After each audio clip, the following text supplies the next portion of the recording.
Salam, Realdasınız. Bəli, Bakı metropoliteninin bütün stansiyalarında girişlər müvəqqəti dayandırılıb və buna səbəb kimi ilkin məlumata əsasən saat 12:10 radələrində Ulduz Nərimanov metro stansiyaları arasındakı mənzildə təmas reisinə yüksək gərginliyin verilməsində nasazlıq yaranıb və bu səbəbdən Bakı metropoliteninin bütün stansiyalarında hərəkət məhdudlaşdırılıb və sərnişinlərin girişi qadağan edilib və məlumat üçün qeyd edək ki, texniki nasazlıq səbəbindən metropoliten işçilərinə və sərnişinlərə hər hansı bir təhlükə yaranmayıb və məlumat üçün qeyd edək ki, hazırda texniki nasazlığın aradan qaldırılması istiqamətində bütün tədbirlər həyata keçirilir və bu səbəbdən qatarların Nərimanov Əhmədli istiqamətində hərəkət də məhdudlaşdırılıb və təhlükəsizlik məqsədi ilə Ulduz və Nərimanov stansiyalarında sərnişinlərin təxliyəsi həyata keçirilib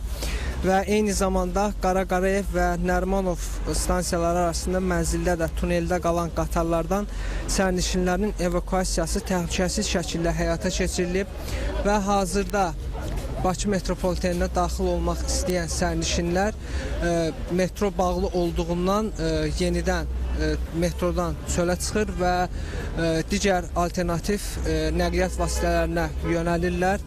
Biz də hazırda 20 yanvar stansiyasının önündəyik və gördüyünüz kimi hazırda sərnişinlər metrodan çölə çıxarılır və avtobus dayanacaqlarına doğru hərəkət edirlər.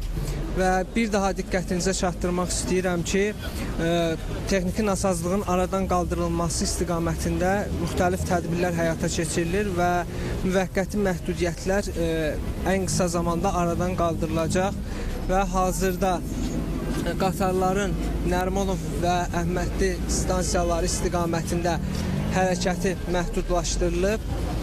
Eyni zamanda Qara Qarayev, Ulduz və Nərimanov stansiyalarındakı sərnişinlər də təxliyə edilib. Mənim bu sahədə çatdıracaqlarım bu qədər. Real izləməyə davam edin.